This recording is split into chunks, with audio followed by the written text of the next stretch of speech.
بسم اللہ الرحمن الرحیم۔ باب سجود السہو، یہ باب ہے سجود سہو کے بیان میں۔ سجود السہو واجب، سجدہ سہو واجب ہے فی الزیادۃ والنقصان، زیادتی اور نقصان کی صورت میں، بعد السلام، سلام کے بعد، یسجد سجدتین، سجدہ کرے دو سجدیں،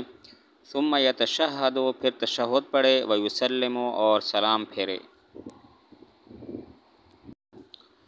سجود السہو واجب، نماز میں زیادتی ہو جائے یا کمی ہو جائے تو پھر سجدہ سہو واجب ہے۔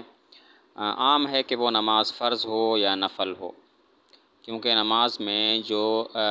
کمی ہو گئی ہے، جو نقصان ہو گیا ہے، اس کی تلافی پھر سجدہ سہو سے ہو جاتی ہے۔ باقی اس کا ثبوت حدیث سے ثابت ہے، حضور صلی اللہ علیہ وسلم نے اس پر مواظبت اختیار کی، سجدہ سہو کی صورت میں سجدہ کرنے پر،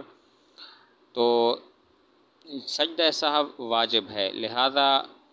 اگر نماز کے اندر کسی واجب کو سہواً چھوڑ دیا گیا تو پھر سجدہ سہو واجب ہوگا۔ نماز میں کسی واجب کو سہواً بھول کر چھوڑ دیا گیا ہو تو پھر سجدہ سہو واجب ہوگا۔ لہذا کوئی بسم اللہ چھوڑ دے یا اعوذ باللہ چھوڑ دے یا ثنا چھوڑ دے تو سجدہ سہو واجب نہ ہوگا، کیونکہ تسمیہ، تعوذ اور ثنا یہ واجب نہیں ہے۔ اسی طرح اگر رکن چھوڑ دے تب بھی سجدہ سہو واجب نہ ہوگا، کیونکہ رکن کے چھوڑنے سے نماز باطل ہو جاتی ہے۔ اور اگر واجب کو عمدن چھوڑ دیا تب بھی سجدہ سہو واجب نہ ہوگا، کیونکہ یہ سجدہ سہو کی وجہ سے ہوتا ہے، نہ کہ عمد کی وجہ سے۔ لہذا جان بوجھ کر اگر واجب چھوڑ دیتا ہے نماز کی کسی واجب کو تو نماز کو دوبارہ پڑھا جائے گا۔ سجدہ سہو واجب ہے۔ نماز میں زیادتی یا نقصان ہو جائے تو پھر سجدہ سہو واجب ہے، اور قطع نظر کرتے ہوئے کہ نماز فرض ہے یا نفل ہے، کیونکہ نماز میں جو نقصان ہوا ہے اس کی تلافی پھر سجدہ سہو سے ہو جائے گی۔ باقی اس کا ثبوت احادیث سے ثابت ہے، حضور صلی اللہ علیہ وسلم کی اس پر مواظبت ثابت ہے۔ لہذا چونکہ یہ سجدہ سہو ہے، اسی وجہ سے واجب کو سہواً چھوڑ دینے کی وجہ سے سجدہ سہو واجب ہوگا۔ لہذا ترک تسمیہ، ترک تعوذ اور ترک ثنا ہو گیا، بسم اللہ، اعوذ باللہ یا ثنا کو چھوڑ دیا تو سجدہ سہو واجب نہ ہوگا، کیونکہ ثنا، تعوذ اور تسمیہ یہ واجب نہیں ہے۔ اگر نماز کے کسی رکن کو چھوڑ دیا تب بھی سجدہ سہو واجب نہ ہوگا، کیونکہ رکن کو چھوڑنے سے نماز باطل ہو جاتی ہے۔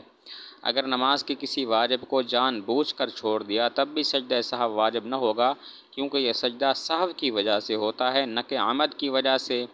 لہذا اگر عمدن واجب کو چھوڑ دیا تو نماز کو لوٹانا ضروری ہوگا۔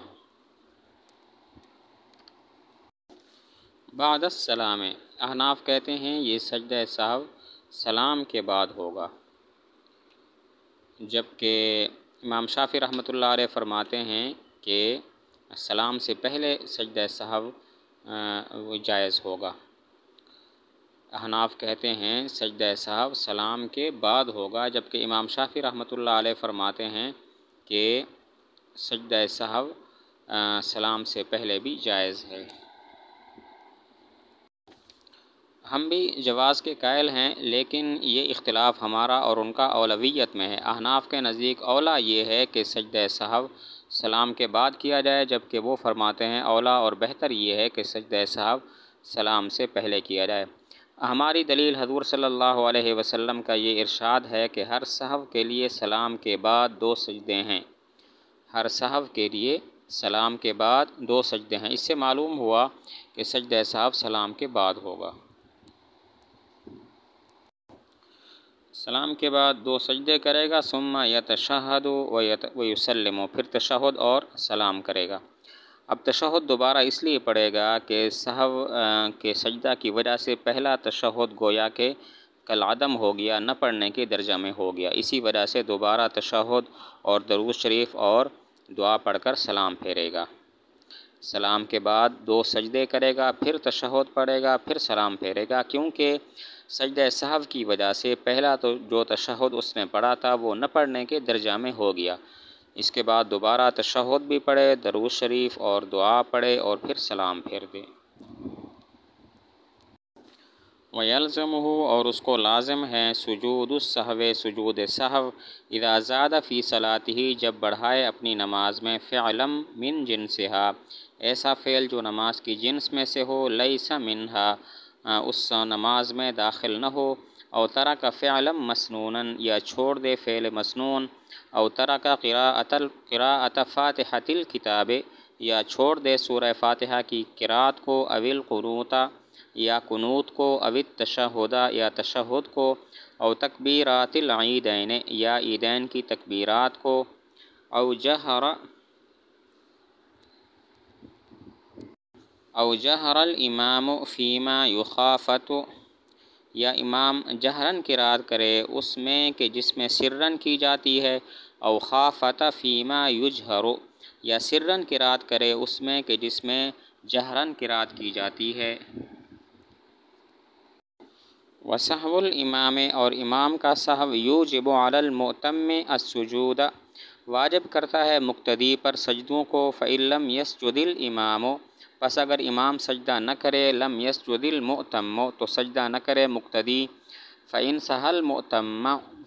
المؤتم پس اگر سہو کرے مقتدی کو سہو ہو جائے لم یلزم الامام ولا المؤتم السجود تو لازم نہیں ہوگا امام کو اور نہ مقتدی کو سجدے وَيَلْزَمُهُ وہ صورتیں بیان کرتے ہیں جن میں سجدہ سہو لازم ہوتا ہے چنانچہ فرمایا کہ اگر نماز میں کسی ایسے فعل کا اضافہ کر دے جو نماز کی جنس میں سے ہو لیکن فی الحال نماز میں سے نہ ہو تو اس صورت میں سجدہ سہو لازم ہوگا یا فعل مسنون چھوڑ دے یا سورہ فاتحہ کی قرات چھوڑ دے یا قنوت چھوڑ دے تشہد چھوڑ دے یا عیدین کی تکبیرات چھوڑ دے یا سری نمازوں میں امام جہرن قرات کر لے یا جہری نمازوں میں امام سرن قرات کرے تو ان تمام صورتوں میں سجدہ سہو لازم ہوگا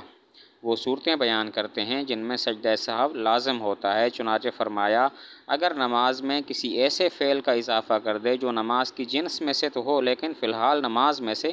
نہ ہو یا فعل مسنون چھوڑ دے یا سورہ فاتحہ قنوت تشہد یا عیدین کی تکبیرات چھوڑ دے یا سری نمازوں میں امام جہرن قرات کرے یا جہری نمازوں میں امام سرن قرات کرے تو ان تمام صورتوں میں سجدہ سہو لازم ہوگا وسہو الامام امام کو سہو لاحق ہو جائے تو سجدہ سہو مقتدی پر بھی واجب ہوگا اگر امام سجدہ نہ کرے تو مقتدی بھی سجدہ نہیں کرے گا لیکن اگر مقتدی کو سہو ہو جائے تو نہ امام پر سجدہ سہو ہے نہ مقتدی پر سجدہ سہو ہے امام کو سہو لاحق ہو گیا تو مقتدی پر سجدہ سہو لازم ہوگا اگر امام سجدہ نہیں کرے گا تو مقتدی بھی سجدہ نہیں کرے گا اگر مقتدی کو سہو ہو جائے تو نہ امام پر سجدہ ہے نہ مقتدی پر سجدہ ہے ومن سہا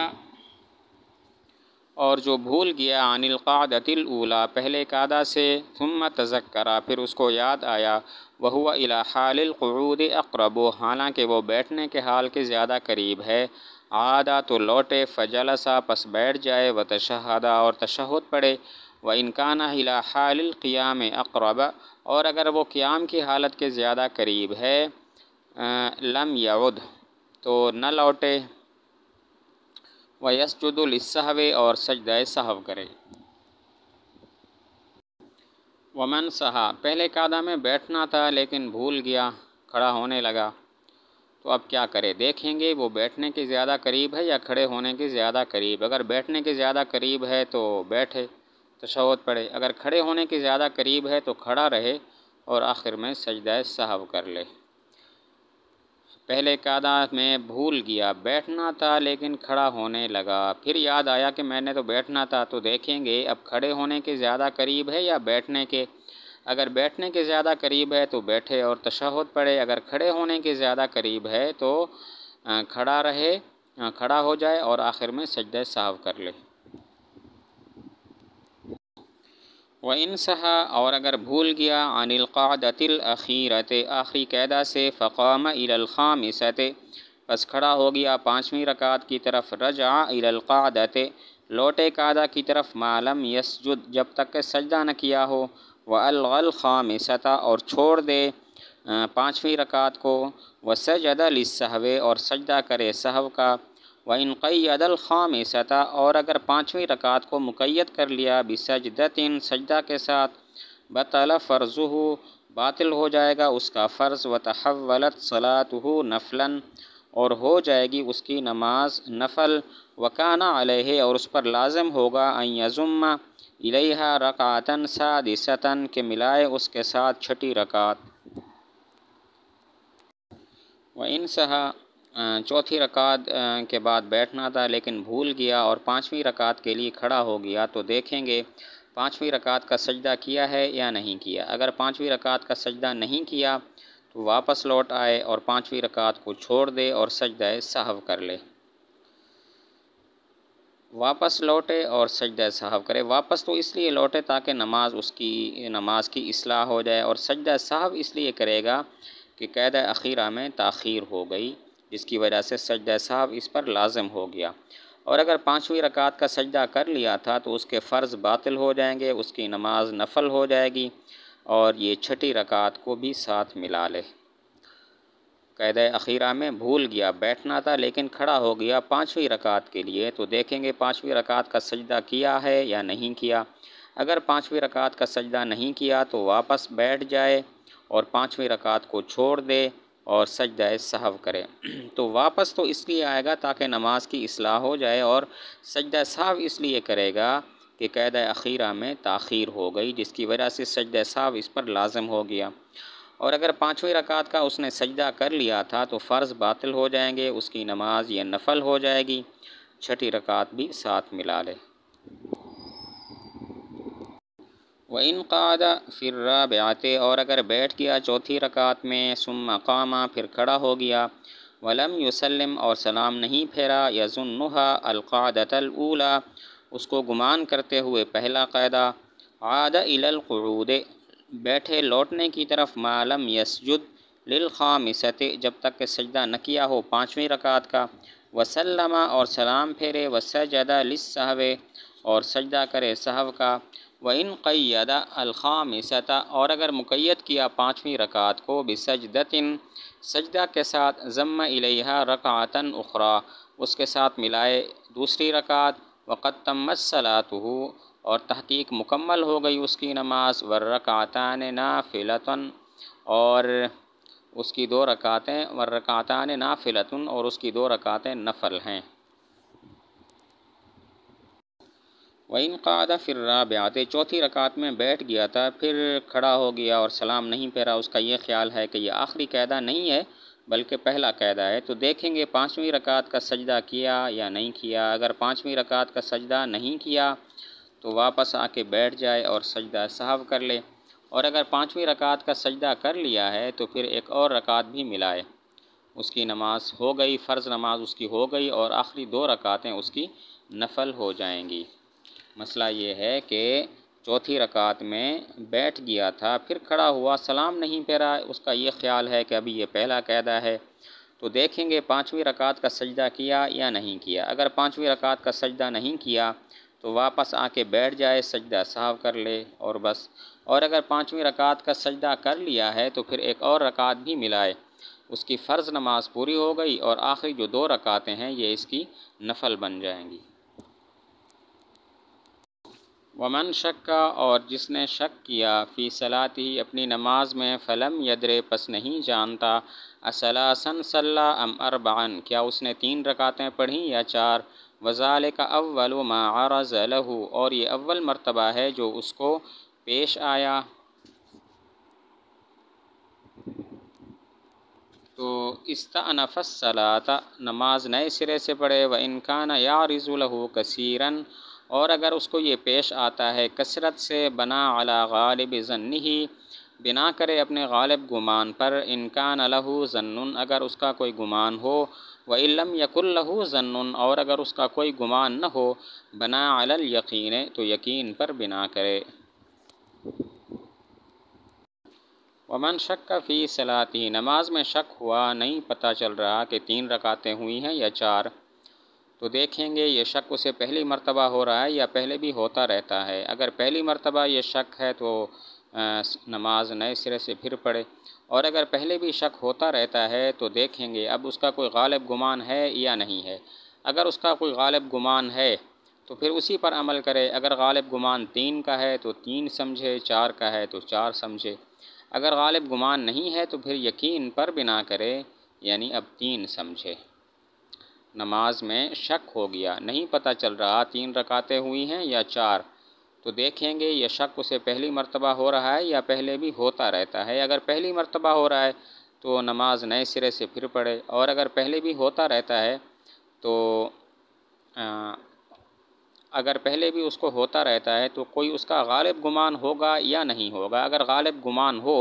تو اسی پر عمل کرے۔ غالب گمان 3 کا ہو تو 3 سمجھے کہ ہو گئیں 3 رکعتیں۔ اگر غالب گمان 4 کا ہو تو یہ سمجھے کہ 4 رکعتیں ہو گئیں، اور اگر کوئی غالب گمان نہ ہو تو یقین پر بنا کرے، عقل پر بنا کرے، یعنی سمجھے کہ 3 ہوئی ہیں۔